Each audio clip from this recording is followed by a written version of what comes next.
All right, may the words of my mouth and the meditation of my heart be acceptable in Yahweh's sight. He is our strength and our Redeemer, and it's in His name, which is His authority, that we pray, praise, proclaim, project, and protect this message. Amen. Amen. Hello to everybody. Welcome, welcome, welcome. As we continue to come on live, and the evening session's a little different than the ones in the rising. Matter of fact, usually going to be a lot shorter now for a little bit as classes have begun to start. I'm thankful and grateful for everybody who is on, and we're excited to come before you all again, and going to talk about tonight our standard. I have on there grooming standards, but really I mean more standard just for us as a people, right? What are our standards? What should we be looking for? Hello, Don. Is it Don Patron?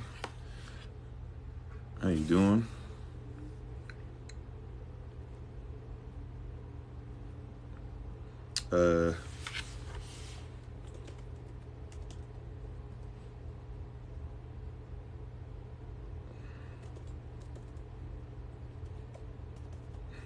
Somebody's trying to be a lesson to us.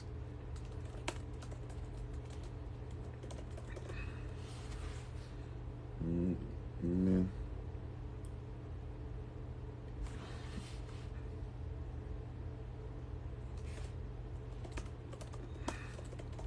Come on in, though, everybody.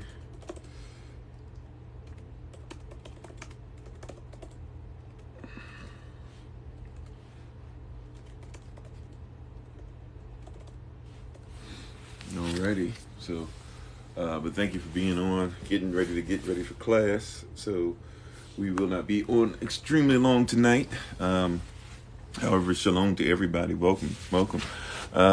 We're talking about grooming standards, and this is what I mean. I'm not talking about you as much as taking the shower, taking the bath, all those things. Obviously, those things should go without saying.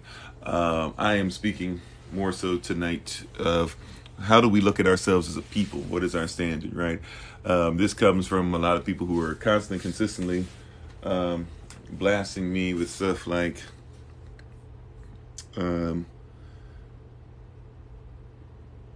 blasting me with things such as,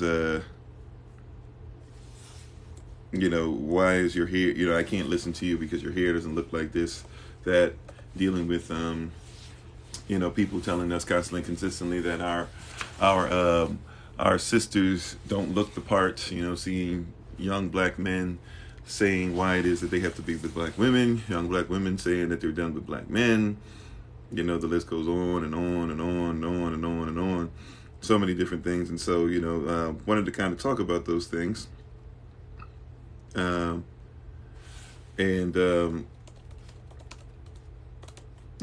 talk about like what should be our standard, because it's interesting. We talk about our standard, and I wanted to I'm not even going to do this. Like, I could go into a place of, if we're not careful, it could come off sounding like, well, black people should just like what black people present, as far as physical standards. And I could do that, but that would, that's basically doing the same thing that we would say somebody who's oppressive would do to us. And with the, be careful when you go in the room. I got the setup on the bed for the class, so it's kind of shaky. Okay. But so we could talk about those things, and once again, as we get started, we give all praise and honor to the Most High, Yahweh Elohim. We give all praise to Him for my wife, the Honorable Maya, who lives a life that's able to be honored. You can check her out on TikTok, YouTube, her website, and Pinterest at BloomNFlourish, not A-N-D, the letter N, as in BloomNFlourish. And we're thankful and grateful once again for another opportunity to speak with you all. We really are. We're grateful for you all taking time out to spend some time with us. And when we talk about the standard, it's interesting because our standards of life, our standard of looks, our standard of how we evaluate ourselves, our standard of what we think is pretty, what we think is handsome, what we think is manicured, what we think is proper development, the clothing that we wear, all these things, it usually comes outside. Matter of fact, I want to say usually all of us at some point were trained to think that somebody else's culture should define what you are. And the interesting thing is that a lot of these other people who are saying that you should be about their culture will then turn around and use your standard as what they use anyways, right? So somebody will say that your the standard shouldn't be things considered to be hip hop, and then but the people who buy hip hop more than anybody else are going to be people who don't look like you. They have to, in order for it to be the number one or number two export of the United States of America. You're going to have people that tell you that a superhero that looks like you is something that's not cool. Matter of fact, you'll even hear, you'll hear people say that stop worrying about it. It's not about race, this or that or whatever, but all the great superheroes are considered to be white, so much so that you finally get one, so you think, because you've had many people, like Blade, and even before Marvel, we act like Marvel was the first group, and in the 40s they had all black comic book companies, and of course now you have, I forget the gentleman's name, but that's been doing basically like a comedic comic book for a little while now, the one who just went on, I've been trying to share some of his stuff on TikTok, matter of fact, to give support. Can't remember the name of it, but he was just on Think Tank not too long ago. Kevin Hart and the owner of the Dallas Mavericks, whatever his name is, the guy who's in the Dogecoin, he they just bought, I think 30% of the company or something like that as far as shares are concerned. So, when you're seeing all these things, the grooming standard is always something that they say is not yours, or you're not the standard, but then everybody wants to be like you. It's not good for a black person to have locks, but then let somebody come on and say, I'm an island boy to it. And even if people make fun of it, they still support them financially. What is the, just so many different things. I think the guy's name for the comics is Urban Sands or something Sands.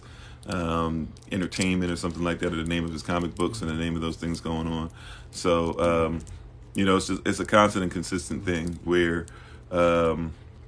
people are telling you that your standard's not great enough, and really if they're going to end up looking like you, if women are going to end up trying to get implants, if people are going to end up trying to get their lips to look like yours, if people are going to end up trying to get their eyes to be like yours with contacts, if people are going to make sure that they take stuff with melanin inside of it and rub it on their skin and inside their skin, and take pills with it to make sure that they can get tanner or darker, if they're going to spend all these years literally in tanning beds turning their skin to orange and things like that. And I'm not just talking about Donald Trump. I'm talking about there's many people that we've seen out there before with orange skin because they're trying to get darker skin, and then their skin begins to sag and do all types of weird things, but they can't get over it because they don't want to look pasty or things like that. These are words I've heard people use. Right, they want our culture, but they don't want to struggle, right? So if that's the standard anyway, see, that's the trick of the enemy, is to get you to believe that the standard, what you are, is not the standard, while everybody is trying to be like you. If you're the standard anyways, then why not start making yourself the standard, right? If you're the standard anyways, if this is stuff that I've heard from black women who have gone out with white men, by the way, and this is stuff that I've heard from white men who thought that, I was the token and would let me in on things and would say things like that. This, right, where they'll say things like, white men aren't going to want to necessarily marry a black woman, but every white man wants to lay down with a white woman. Matter of fact, it's like a weird rite of passage thing going back to the times of slavery. Slavery still exists, but nevertheless, if there's all these things going on, then why not make ourselves the standard? Why is, that's why we start saying things about our melanin. That's why we start saying that we're beautiful the way that we are. That's why we think that we should go ahead and make sure that we uphold that constantly and consistently. If everybody wants a piece of you anyways, and everybody's trying to look like you anyway. Black Sands Entertainment, thank you, Sister Jashima, right?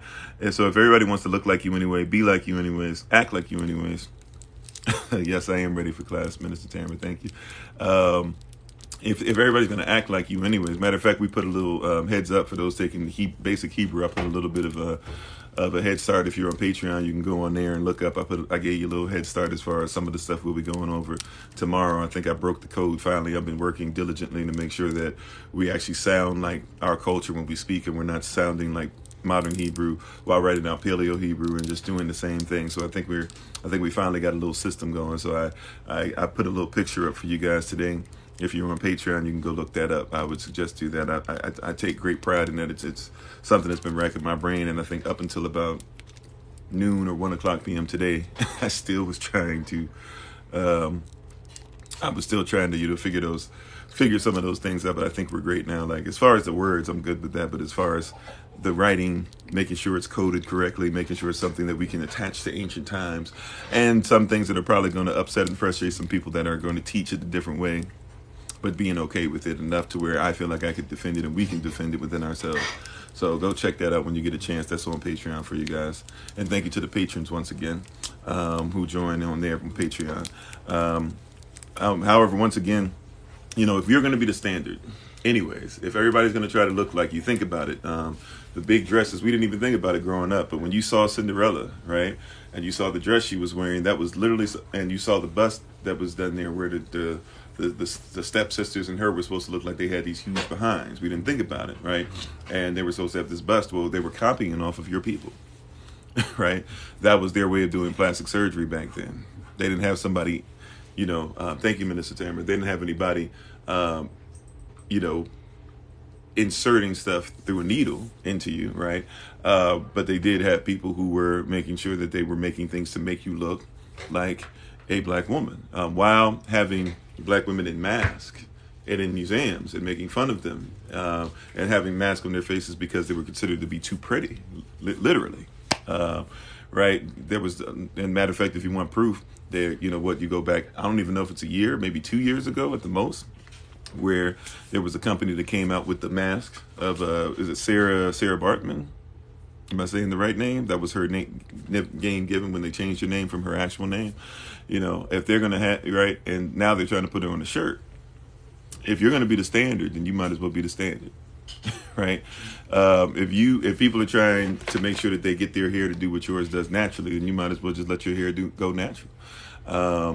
If people are trying to get locks, but they can't have their hair locked, so it comes out looking like something else, or they're trying to braid their hair and then say it's the same as yours, and say they're not the standard, why not make yourself the standard?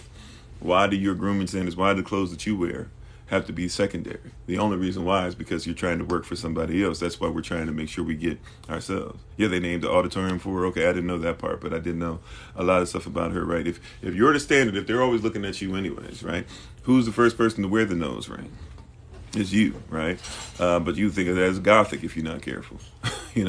Gothic talked about a period of time where people were not wearing the stuff that Gothic people wear, right? If you're looking at even people who go, I don't really focus on it. I'm not saying it's wrong, right, whatever. I just don't focus on it. But people that do the whole, I'm a Taurus, I'm a Sagittarius, I'm a Leo, I'm a Libra. I don't know all of them, forgive me. I'm a Aries, I'm a whatever. That's something that they got when Greek people came down and the Ptolemaic dynasty saw what the Kemetic people were doing, and then they crossed out what the Kemetic people were doing, and they put the names of their deities on there, their deists, their gods. So when they did that, now that's what you're dealing with, right?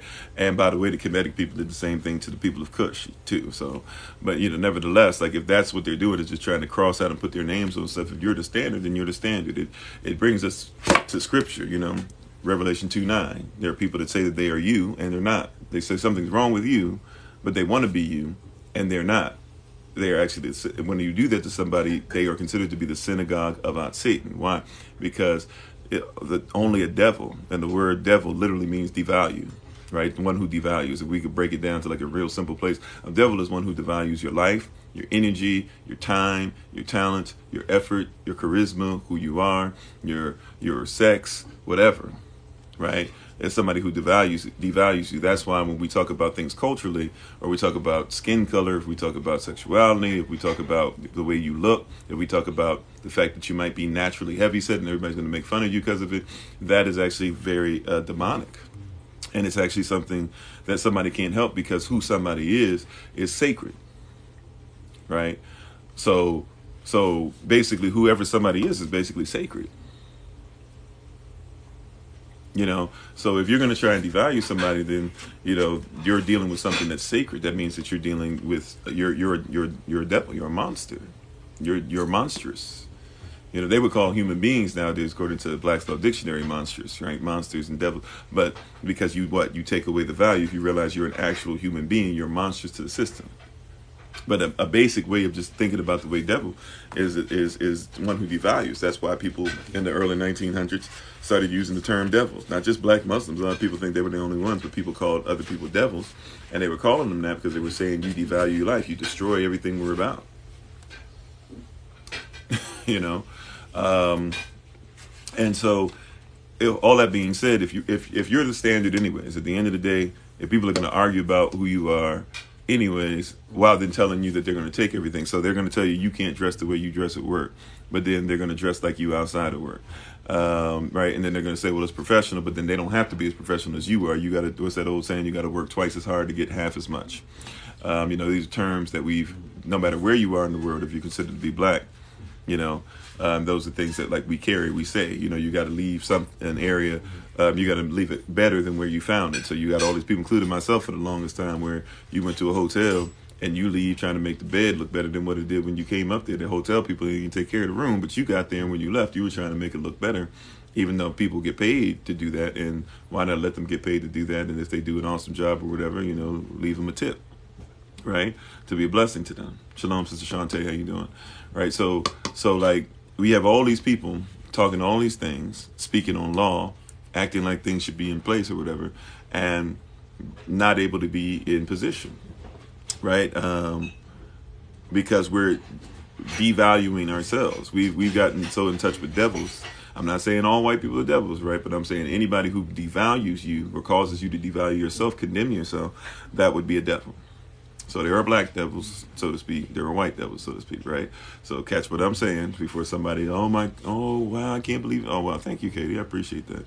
So before somebody goes that route, that's not what we're saying, right? However, anybody who does that, if you're a man who abuses a woman, abnormal usage is abuse. So if you abuse a woman verbally, physically, emotionally, etc., sexually, even, you are someone who devalues them. You would be a devil, right? And a woman, vice versa, because believe it or not, women do that to men as well.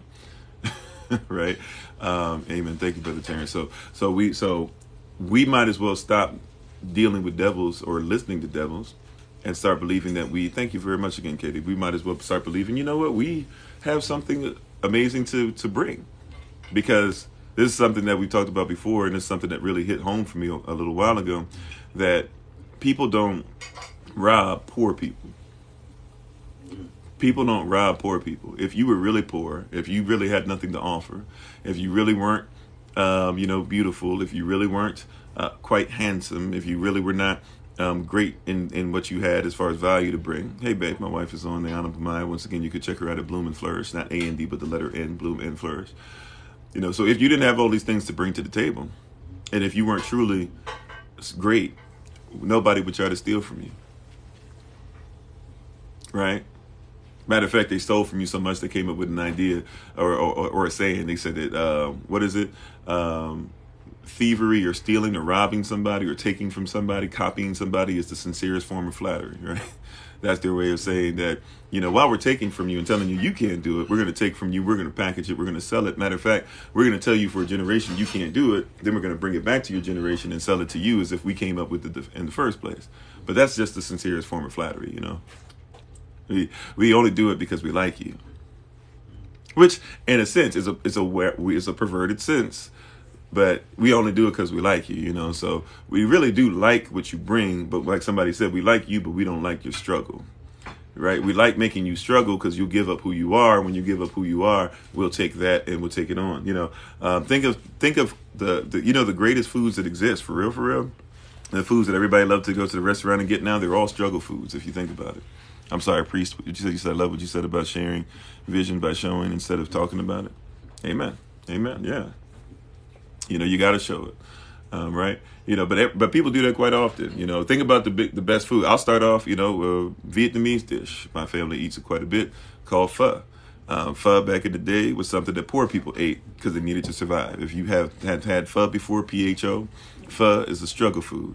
You needed to be able to survive You were able to take some food, put it together, some leaves. Maybe you had access to meat. More likely you didn't, but every once in a while, maybe you got pieces of meat, laying around. You can chop them up. You can put them together, literally eating the sinews and different things like that. It's tough, but hey, whatever. You go eat it, boom. Yeah, thanks, babe. Ramen noodles, right? Ramen, poor person's food. Matter of fact, ramen has been created to where a lot of people, if you need to get ramen, even if you're not into the seasoning, which has a lot of stuff and maybe not as great for us, but, you can at least get the ramen. You can get, 12 packages or something like that for $3, $2, something like that. You can get them from Dollar Trees now, even though I guess Dollar Trees everything's not worth $1 anymore, but y'all get the point.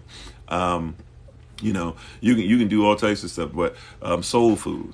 You call it soul food, right? The reason why you had to eat the pork like that, you had to eat the stuff from the hog, is because you needed something. Fried rice. There you go, fried rice struggle, right?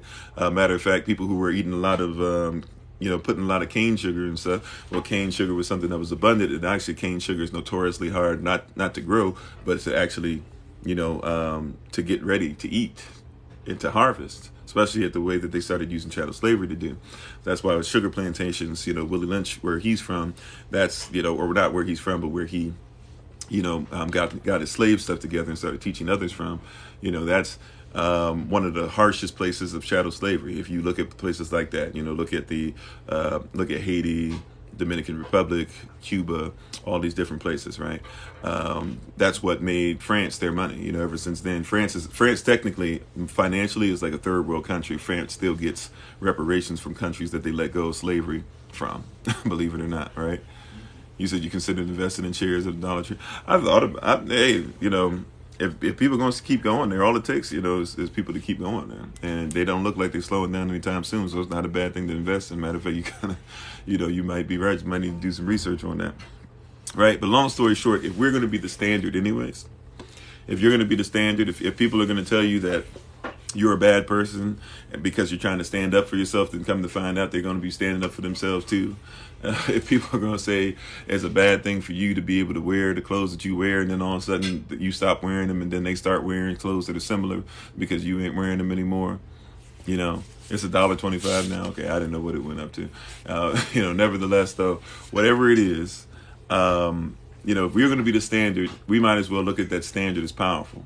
So if your black woman is going to be somebody who can be the standard anyways, LGBTQ plus, people like that, guess what they're going to say? Yeah, potatoes are poor food too, right? From Ireland, right? But a great source of food and energy and starch, Nevertheless, if your people are, if your black woman is going to be copied off of anyways, even by the LGBTQ plus community, you see a white gay guy, what's he going to be doing? Girl, please, child, and all that stuff, talking like that, right? Where do you get that from? If he's going to do that, then why is it that when he does it, people say, oh, yeah, you should respect that and honor the choice that they've made or honor who they were born as and all this stuff.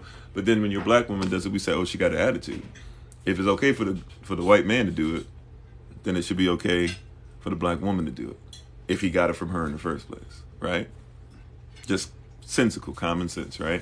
If it's okay for the black man to have confidence, or I'm sorry, somebody tells you a black man he shouldn't have confidence, and if he does, he's misogynistic, and he should listen because he's just as bad as a white man. I mean, there's brothers out there saying this, that other black men need to comprehend that we're just as bad as white men, even though we have no power to even inflict with it. I'm not saying black men are all great towards women. However, to act like black men have the same power to do what other men are doing to our women and have been doing is a little wild, right? However, if that's what we're going to say, that he shouldn't, that he shouldn't have confidence, but then, this white sister now says that she should have confidence as a feminist and everybody should support her and we should all become feminists, well, then maybe when your black man has confidence, we should see if his confidence is in the right thing, sure. However, if he has confidence, maybe we should back up his confidence if we should back up somebody else, right?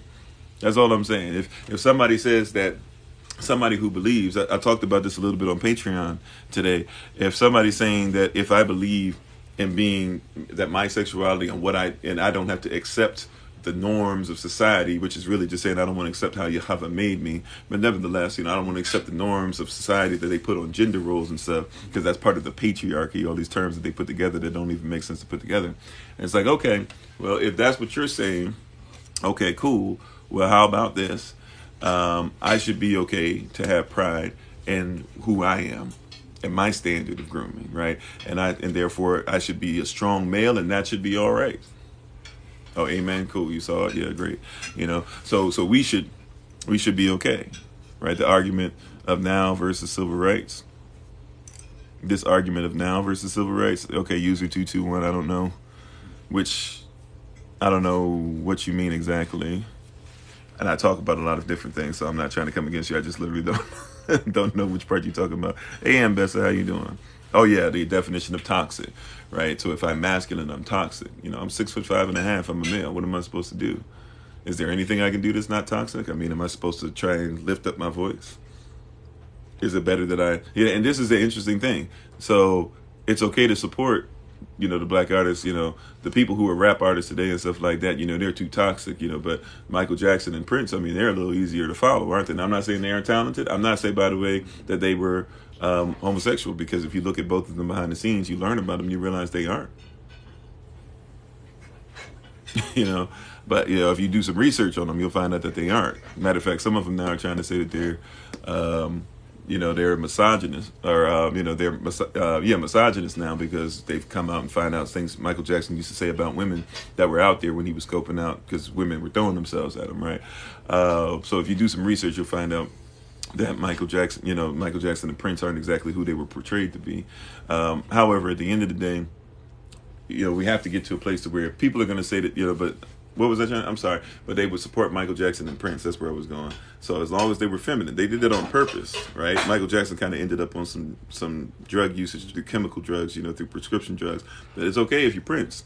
It's okay if you're Michael Jackson. Just be effeminate, and we're okay with you. But if you're masculine, now, am I saying that every black male artist or whatever is somebody we should hold as a standard? No. Things that Snoop Dogg or Dr. Dre or different people have said during the times in their life, we got to say, like, yeah, that stuff was wrong. Or you can go through a litany. And by the way, things that Nicki Minaj and I don't be knowing all their names, forgive me, not Meg Thee Stallion, but whoever the girl, Cardi B, and others have said about men. Those are things that we need to worry about. But we need to stop looking at everybody else. For all these Sammy Sosas and Lil Kims and all these people that have to bleach their skin because they don't believe that they are beautiful the way that they were created. The time goes to, it's time for us to start taking that back. If you're going to copy off of it anyways, if you're going to patent it, if you're going to package it, if you're going to have people pay you for it, if you're going to legit, what are the highest organs, that are looked for in the market? What people do they belong to? Even your organs, you're going to use them and then sell them, right? Yeah, I don't pay attention to Ariana Grande, but I've heard stuff from my wife about her.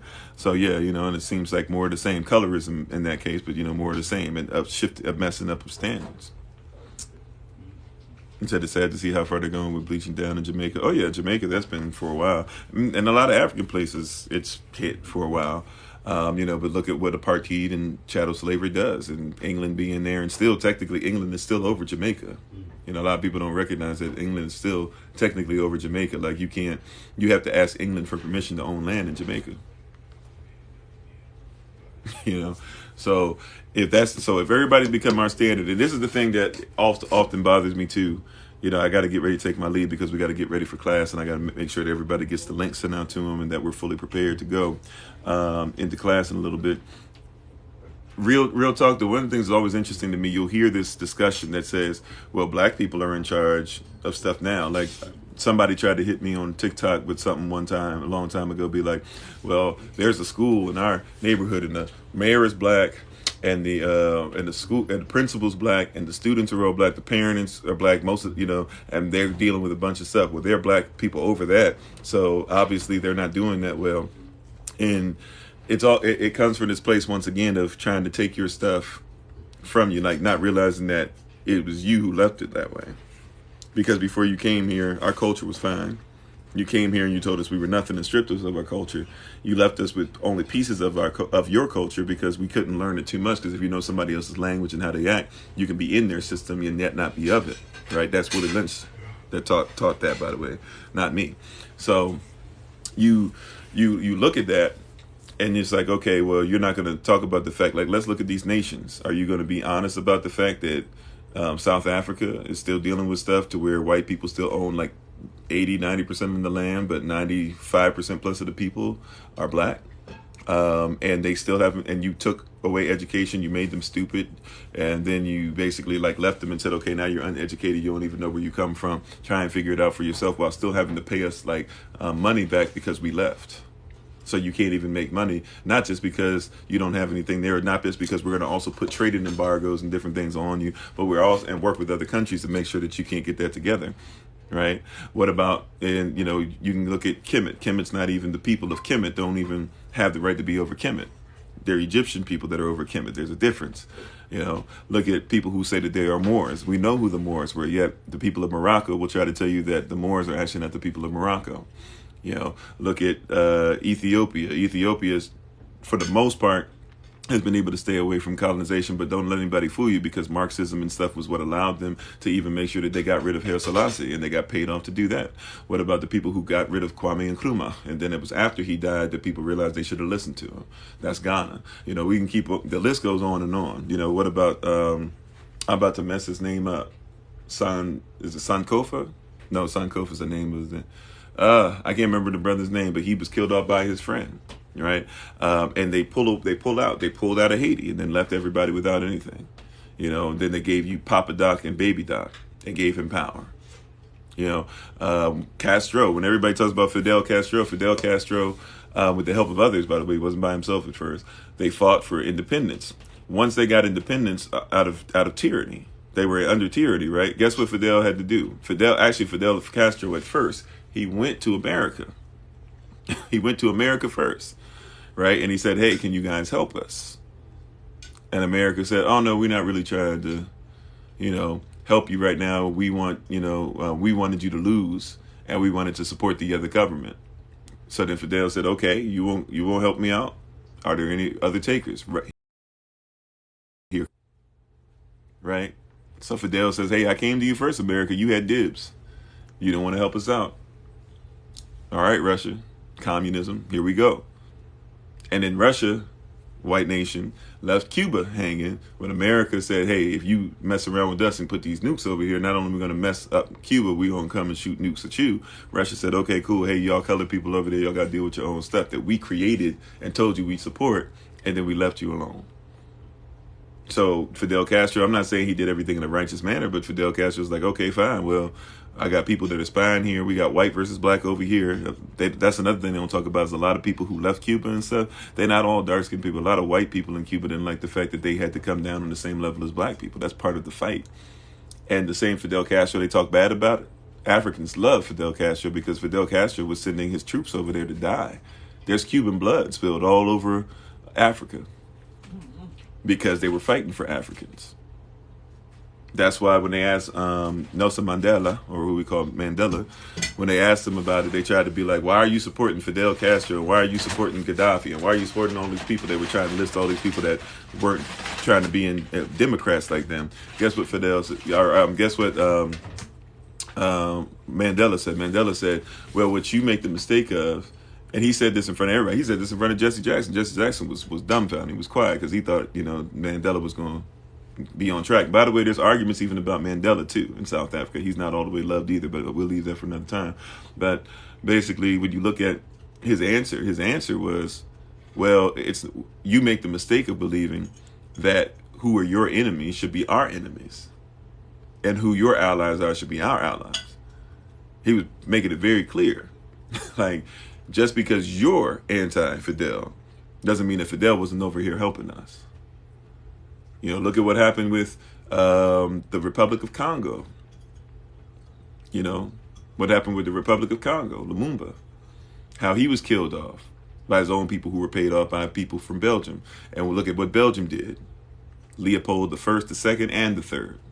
Don't let them fool you and just only focus on Leopold II. It started with Daddy, the first. The second did the most damage. The third left, but then got in touch with the CIA and some other nations and said, man, we really didn't want to let go of the Republic of Congo anyways. And hey, since Lumumba started talking trash about us and didn't just bow down to us, why don't we go ahead and just do a little something to mess with them? And then they'll turn around and tell you that Congo is stupid, though. You know, what about Liberia? One of my mentors, who I miss so much, he passed away. I want to say about 7-8 years ago, something like that now. But he's a pastor. He took when I was dealing with some of the worst situation of my life, took me in, saw that I didn't have clothes and stuff at the time, bought me like 2 suits, like got them tailored, made sure that he took me over his family's home, and they all were living together, Liberian family. They were trying to argue over what tribe they wanted me to be part of, because they wanted, to help me out and bless me, right? So when I hear people say that like all Africans, hate African Americans, African Americans hate Africans, it's always a weird argument, because I'm like, well, I don't know who you're talking about. You're either talking about people who are still dealing with this foolish mindset, or you're dealing with people that don't exist. Either way though, like in this particular family, or this particular brother, he's from Liberia. And if you know the history of Liberia, Liberia has a bunch of issues. They always talk about Liberia and the issues going on. And by the way, they don't talk about the fact that in Liberia, America helped with those issues too. But why does Liberia even exist? The 4th president of the United States of America, at least the 4th one, when you start with Washington, we know there were others before him. 4th president, I believe it was Madison. Madison sent a bunch of slaves over and basically told the Africans and the tribes over there, this will be Liberia, and we're going to put a bunch of slaves over here, and you're going to let it happen. So of course there's going to be fighting, right? And they're going through colonization. The people are coming out of colonization and slavery. We're going to put y'all together. Y'all already don't like each other. We taught you to hate people. We taught you about colorism. We taught you husband against wife and wife against husband, and child against parents and elder against young, and all. We taught you all those things. Now we're going to put you in an environment altogether. Then Abraham Lincoln has talks with Frederick Douglass later to try and see maybe we should experiment with that again, because y'all ain't going to take care of us over here. But then all they'll tell you about Liberia is you're the problem. So when Liberia finally starts getting to a place where they start coming together and saying, you know what, maybe we weren't the problem in the first place, and maybe we should look up to ourselves. All I'm saying is that I don't find anything wrong with that. Like if you thought it was wrong, if you thought it was okay for us to be hated on that much and to take away who we are that much, I don't find anything wrong with us saying, man, maybe there's something great about us. Maybe they keep messing with us because they find something about us threatening. Maybe if they're okay with taking our clothes and stuff, and having this, and taking our minerals and taking our art, right, and putting it all over the world and charging people to go in museums to look at the art that our people made. And then when we say, well, why don't you give us that art back so that we can hold on to it? Maybe people might want to come and visit us for it. Maybe we can make money off of ourselves, let alone forget that. Maybe we can just keep what our families made that you stole. They say, oh, that's a little much you asking for. If that's the case, right, people don't steal from poor people. People don't steal from poor people. So if they're stealing from you anyways, then you might as well realize the only reason they can steal from you is because you're rich. And maybe if you realize that you're the biggest resource, you're bigger than the gold, you're bigger than the clothes, you're bigger than the art, because it comes from you, right? I'm the ATM. Surely greatness and mercy, surely Elohim, what Elohim has for me, and his mercy, or what you call goodness and mercy, thank you, Faith, surely they will follow me all the days of my life. I don't chase after it. And that's something that's been the key, and it's getting better and better, but that's the key component, right? When we realize that we are the ATM, when we realize we can have our own stuff on Patreon, and that can lead to, okay, now we've been having the issue putting up the stuff, but we can just pay somebody to make the app, and we can make sure that we can pay for the land. And we can make sure that we can give stuff to people. And I can come on here. We've done it plenty of times before. Hey, so-and-so needs some financial help. There's flooding going down in Louisiana. Somebody's having issues with their business over here. Somebody, they're having a rough time. We want to just be a blessing to them. Hey, we're trying to do something for our African brethren. Hey, this is the sister that we're trying to pay for in Nigeria, right? Like, if we do that, we come on here and you guys support. You guys bless us, right? You guys bless each other, right? And, hey, if I can make it personal, you guys bless my wife and I, and our son and our family. So if we're the standard and we already got it like that anyways, then that's why we're talking about might as well get our own land and might as well trade food with each other even before we get the land. Why are we looking for somebody else? Our men might as well be the standard. If they talking about they want tall, dark, and handsome anyways, well, they don't get no taller, darker, or handsome than black. Why can't that be the standard? If they talking about they want a woman, and now everybody's talking about, oh, I want a woman with a little shape to her or whatever, well, they don't get more shapely than a black woman. I'm not saying if you ain't black that we can't find anything attractive about you. I'm just saying if everybody's stealing from you, we might as well just start saying, hey, well, if you think we're that great, the standard, and then you shoot us, but then you want some guy who looks like he's tan, maybe we should just go ahead for the guy and protect the guy that you shooting, and stop looking for the tan guy and calling him tall, dark, and handsome. You said your dad did the barter system. Yeah, we can create our own barter system. We can create our own cryptocurrency. You said let's all just be equal. No, we don't need to be equal. There's no such thing as equality. There's not one person, and that goes beyond black or white. My wife and I aren't equal. We're able to be completely comfortable in being ourselves. We talked about that on Sunday in our special session yesterday. In our special session, it takes diamond to cut diamond, but no two diamonds are the same. Just like no two snowflakes are the same. We don't need to worry about equality. I don't want to be equal to my wife. My wife does a lot of things as a wife, and the second I try to be equal with her and try to take over her position as a wife or tell her what she should do as a woman rather than listen to her and be able to help her, then that's the second that we mess up, right? Our Irish brethren, they got red hair and stuff like that. They're beautiful the way that they are. Let them be beautiful. The Taino brethren, they're beautiful, right? The Cherokee brethren, they're beautiful. The Gullah Geechee, they're beautiful. The Seminole, they're beautiful. The Choctaw, they're beautiful. The Iroquois, they're beautiful. We're not looking for equality, accept them for who they are. The yellow rose has different medicinal properties than the pink rose at times. They're both beautiful. They're both roses. They're both beautiful. There might be a rose that has less thorns than another thorn. Doesn't mean one is more beautiful than the other. Every human being has their own DNA print. I'm not here to further the myth of equality. We try to do everybody's equal, everybody's the same. Well, if everybody's the same, then you would have started treating everybody the same a long time ago. How about you just accept the differences, and that way differences don't become a problem? How about we see color, and that way we don't have to worry about when somebody introduces color, everybody loses their mind. If everybody's equal, then everybody would have the same color. But since everybody doesn't have the same color, why don't we just accept people no matter what color they are? I'm just saying, in my community, though, if people are going to tell you, like, for example, if people would tell me, like a white guy in a corporate setting, right, could have long hair going back, but because my hair is not going to look long and string down like his does, I'm not even saying it looks bad. It might look great on the brother. He might be a Scandinavian brother, right? And that hair might be laid, and he might have the full beard that comes out and everything, and he might look very attractive in a three-piece suit. If I want to come in there with a dashiki on, though, or the tunic, I should be able to do the same. If it's okay with his culture, we talking about true diversity, then I should be able to come in. Why does your corporate or corporation, like the United States is a corporation, why does your corporation say that certain styles are better than others? And certain people are better than others? And the way certain people dress are better than others is because people don't feel like they're equal. You said 20 nickels and 4 quarters are equal to each other? No, they're not.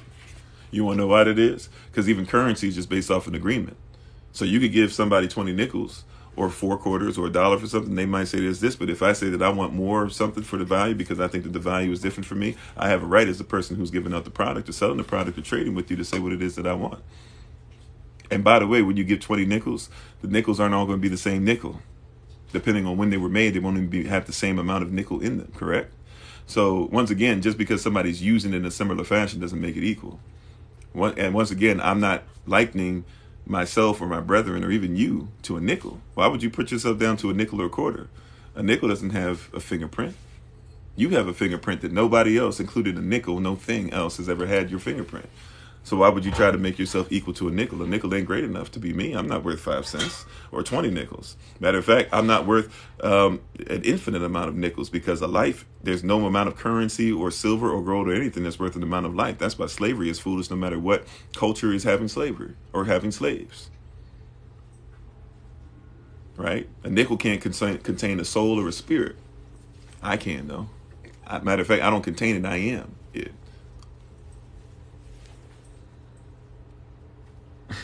Oh, thank you, Oigo. Appreciate it. Right. So I'm not trying to be a nickel or compared to a nickel or a dollar or 50,000 nickels. I could care less about 50,000 nickels.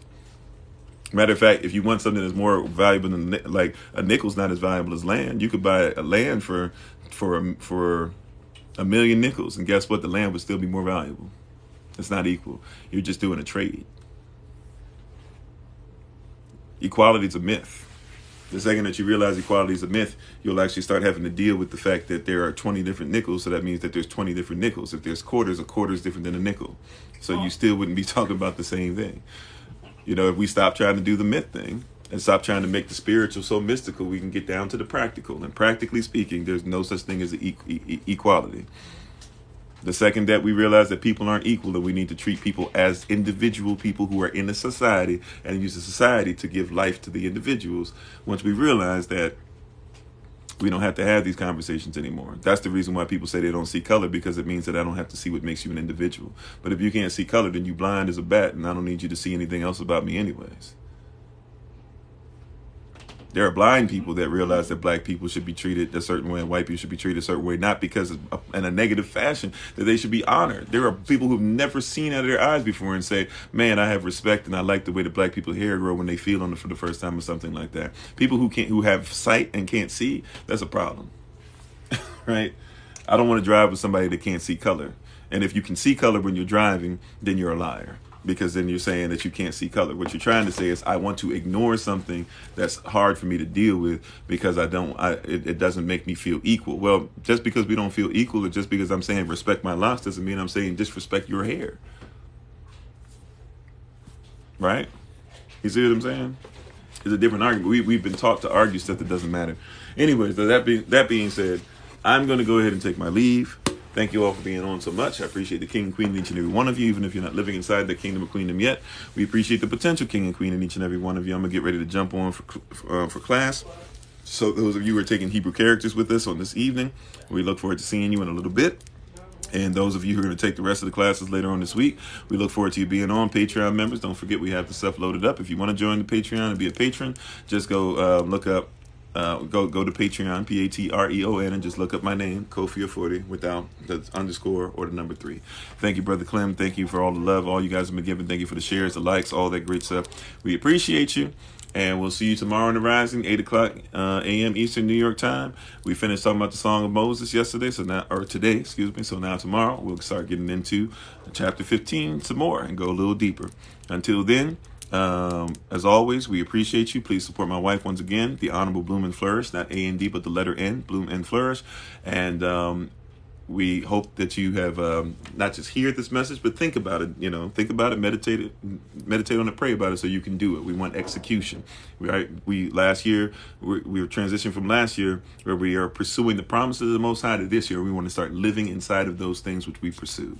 So why not take time out to do it with something as simple as realizing that, hey, maybe our grooming standards, or what we think our grooming standards are based off of, maybe we can shift them into a more positive light. Thank you so much. We appreciate you. As always, this has been Pastor Kofi, Pastor Servant of Christ, where we are always changing lives one mind at a time by being a voice of the voiceless and speaking the unspoken. Until I have the great privilege, opportunity, and responsibility of being in front of you all again, please remember as always that you are loved, you are necessary, you are majestic, you are fearfully and wonderfully made, and you, which is all of us working together, will be the reason why people who are in this system no longer have to be of it. Kwam Yashvel. Shalom. Bavakasha.